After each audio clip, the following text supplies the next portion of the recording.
खुद की तुलना दूसरों से न करो। एक बार की बात है, किसी जंगल में एक कौवा रहता था। वो बहुत ही खुश था क्योंकि उसकी ज्यादा इच्छाएं नहीं थीं।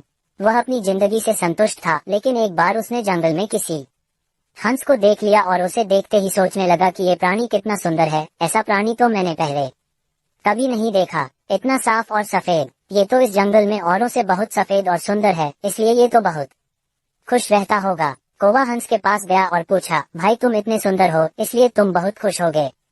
इस पर हंस ने जवाब दिया, हाँ मैं पहले बहुत खुश रहता था, जब तक मैंने तोते को नहीं देखा था। उसे देखने के बाद से लगता है कि तोता धरती का सबसे सुंदर प्राणी है।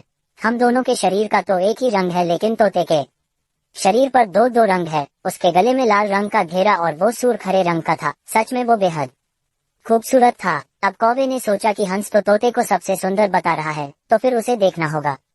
कौवा तोते के पास गया और पूछा, भाई तुम दो दो रंग पाकर बड़े खुश हो गए।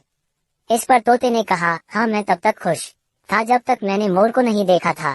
मेरे पास तो दो ही रंग हैं, लेकिन मोर के शरीर पर तो कई तरह के रंग हैं। अब कौवे ने सोचा, सबसे ज्यादा खुश कौन है, ये तो मैं पता करके ही रहूंगा, इसलिए अब मोर से मिलना ही पड़ेगा। कौवे ने मोर को जंगल में ढूंढा, लेकिन उसे पूरे जंगल में एक भी मोर नहीं मिला। और मोर को ढूंढते ढूंढते वह चिड़ियाघर में पहुंच गया तो देखा मोर को देखने बहुत से लोग आए हुए हैं और उसके आसपास अच्छी खासी भीड़ है। सब लोगों के जाने के बाद कौवे ने मोर से पूछा, भाई तुम दुनिया के सबसे सुंदर जीव हो और रंग बिरंगे हो। तुम्हारे साथ लोग फोटो खिंचवा रहे थे, तुम्हें तो बहुत अच्छा लगता होगा और तुम तो दुनिया के सबसे खुश जीव होगे। इस पर मोर ने दुखी होते हुए कहा, भाई अगर सुंदर हूँ तो भी क्या फर्क पड़ता है। मुझे लोग इस चिड़ियाघर में कैद करके रखते हैं, लेकिन तुम्हें तो कोई चिड़ियाघर में कैद करके नहीं रखता और तुम जहाँ चाहो अपनी मर्जी से घूम फिर सकते हो।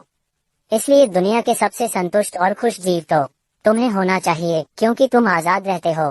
कौवा हैरान रह गया, क्योंकि उसके जीवन की अहमियत कोई दूसरा बता गया।